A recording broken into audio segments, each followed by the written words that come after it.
Hello बच्चों, आज हम लोग क्लास 7th का क्वेश्चन नंबर 9 पढ़ेंगे। और जैसा कि आपके सामने फिगर दिया है कि जो लाइन एम एल है, एम के क्या है, पैरेलल है, और हमको फाइंड आउट करना है एक्स की वैल्यू और वाई की वैल्यू। हमने आपको पहले बताया था कि अगर कोई लाइन दूसरी लाइन के पैरेलल होता है तो वहाँ पे अल्टरनेट इंटीरियर एंगल्स इक्वल होते हैं, और यहाँ पे y की वैल्यू इजीली हम लोग फाइंड आउट कर सकते हैं, क्योंकि एक इंटरसेक्टिंग लाइन है। इंटरसेक्टिंग लाइन के एक ही ओर पैरेलल लाइन पे जो एंगल्स बनते हैं वो करस्पॉन्डिंग एंगल्स होते हैं, वो दोनों बराबर होते हैं।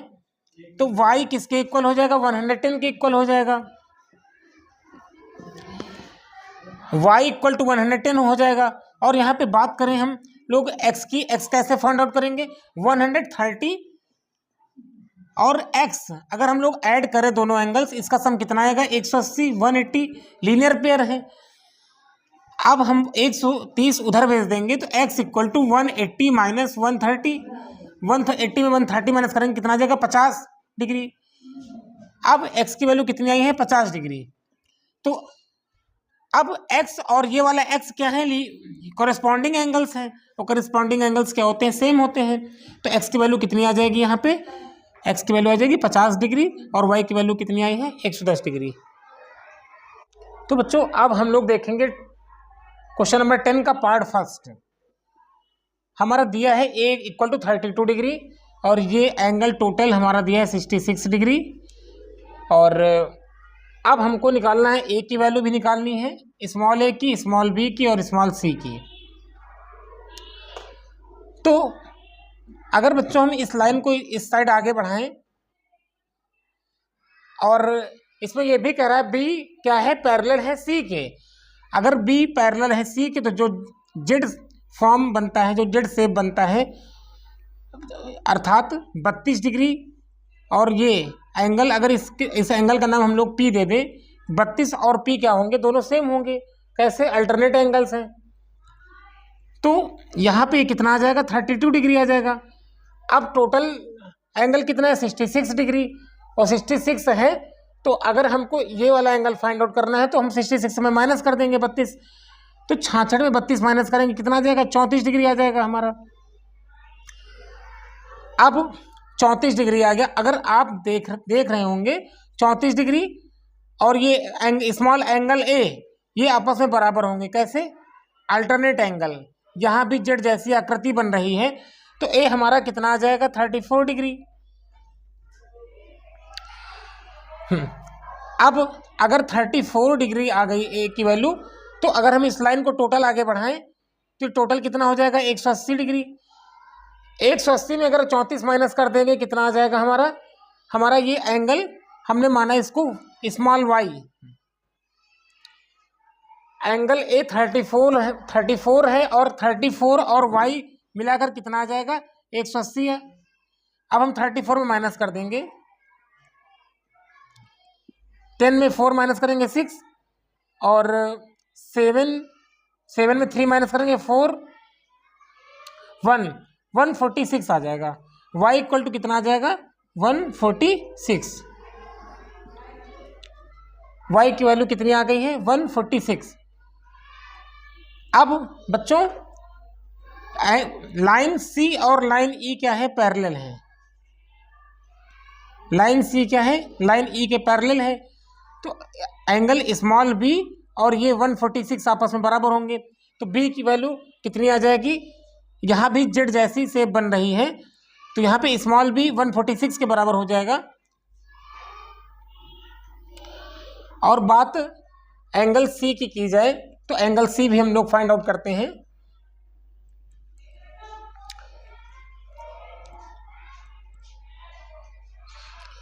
अब 32 डिग्री, और अगर हम इस लाइन को आगे बढ़ाएं तो ये क्या होंगे? लीनियर पेयर हो जाएंगे। 32 प्लस, हमने मान लिया इसको स्मॉल जेड है, 32 और जेड कितना आ जाएगा? 180 आ जाएगा। अगर जेड की वैल्यू कितनी आ जाएगी? 180 माइनस 32, 10 में 2 माइनस करेंगे 8, और 7 में 3 माइनस करेंगे 4, 148। तो जेड की, स्मॉल जेड की वैल्यू कितनी आ गई है? 148। तो अब यहाँ भी जेड जैसा शेप बन रहा है, तो 148, तो हमारा सी भी कितना आ जाएगा 148। बच्चों चाहे स्मॉल वो सीधा जेड बने या फिर उल्टा जेड बन जाए, अगर दो लाइनें दी गई हैं, यहाँ मान लो ए बी और यहाँ पे सी डी, अगर ये दोनों लाइनें आपस में पैरेलल हैं तो हमारे अल्टरनेट इंटीरियर एंगल्स क्या होते हैं, बराबर होते हैं। तो 10 के ए पार्ट में ज़्यादातर क्या लगा है, अल्टरनेट इंटीरियर एंगल की प्रॉपर्टी लगा के हम लोगों ने क्या फाइंड कर लिया, स्मॉल ए की वैल्यू, स्मॉल बी की वैल्यू और स्मॉल सी की वैल्यू। अब बच्चों हम लोग देखेंगे क्वेश्चन नंबर 10 के पार्ट 2 की ओर। अब हमारी जो ए बी लाइन है, हमारी ए बी लाइन और हमारी ए सी लाइन क्या है, आपस में बराबर है। और अगर आप देख रहे होंगे कि पी क्यू क्या है, आर एस के पैरेलल भी है, और यहाँ पे जेड जैसी शेप भी बन रही है। जेड जैसी शेप जब बनती है तो वहाँ पे दोनों एंगल्स बराबर होते हैं, मतलब अगर ये 65 है तो हमारा ये भी क्या होगा 65 डिग्री बनेगा। और अगर लाइनें बराबर हैं आपस में तो एंगल्स भी बराबर होते हैं। तो अगर किसी त्रिभुज में दो रेखाएं बराबर होती हैं तो उनके संगत कोण आपस में बराबर होते हैं। If two sides of a triangle are equal then corresponding angles are always equal. See small c 65 है तो स्मॉल बी भी कितना हो जाएगा 65 डिग्री। अब ट्रायंगल के तीनों एंगल्स का सम कितना होगा 180 होगा। Small a plus small b plus small c equal to 180। Small a की वैल्यू स्मॉल बी की वैल्यू कितनी 65, स्मॉल सी की वैल्यू कितनी है 65 इक्वल टू 180। 65 कितना होता है 130 इक्वल टू 180। 130 उधर माइनस में चला जाएगा, 180 माइनस 130 कितना आ जाएगा 50 degree.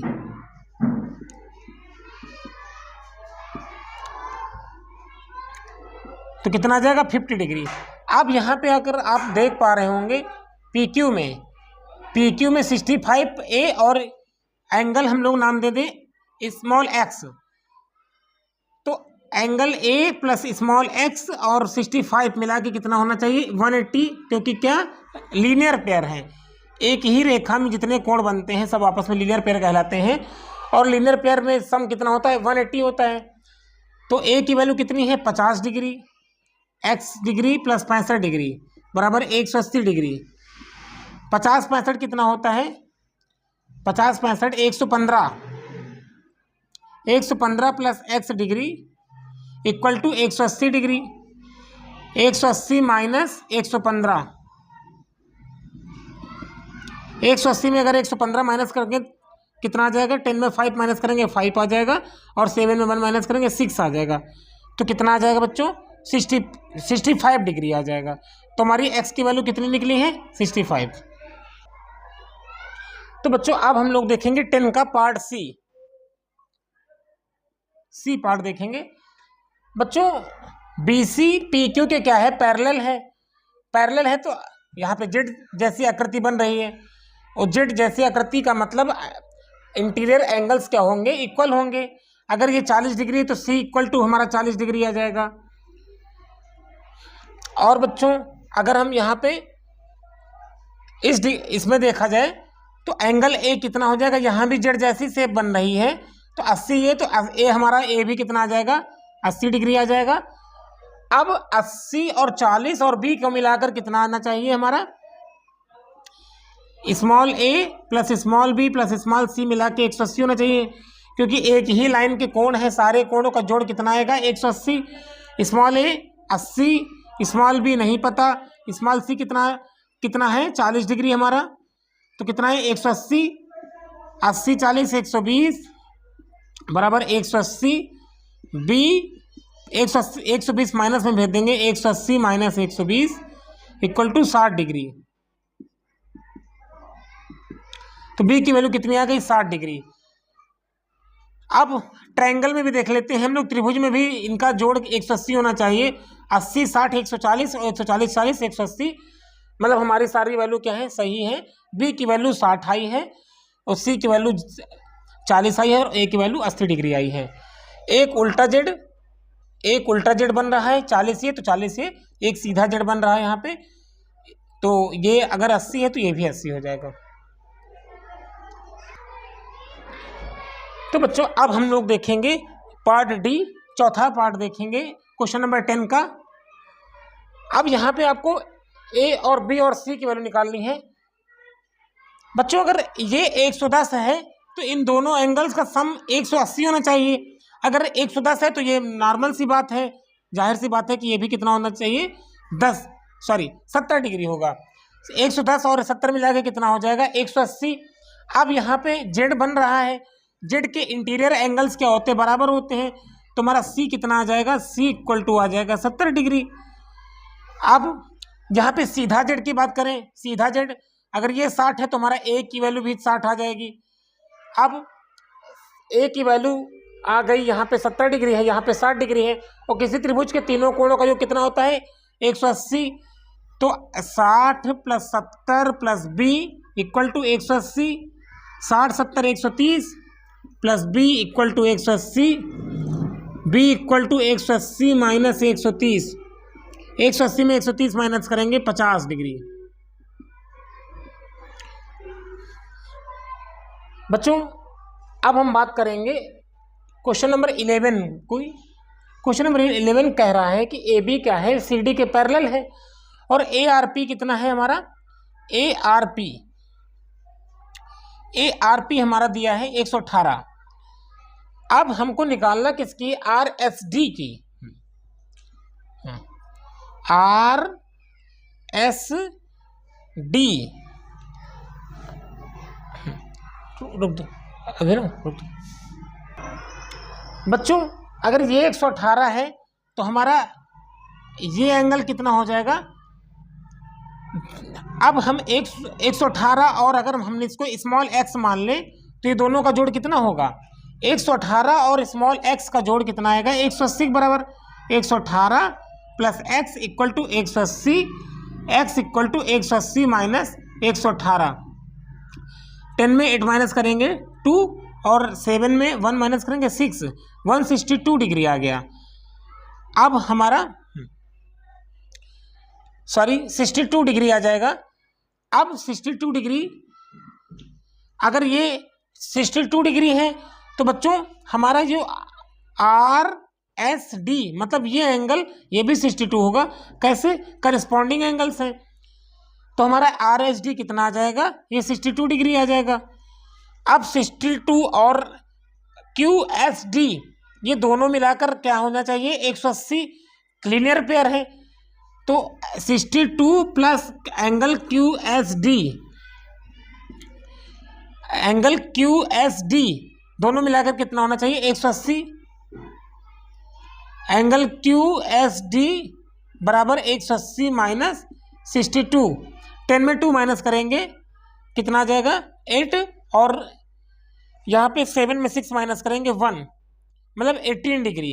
Angle Q S D की वैल्यू कितनी आ जाएगी, 18 डिग्री, और एंगल आर एस डी की वैल्यू कितनी आई है, 62। कैसे आया है, दोनों का जोड़ 180 होना चाहिए, लीनियर पेयर है।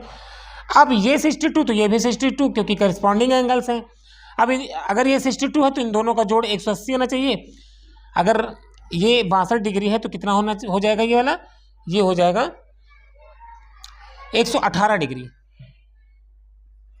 कितना आ जाएगा, 118 डिग्री। 118 और 62 मिलाएंगे कितना आ जाएगा, 180।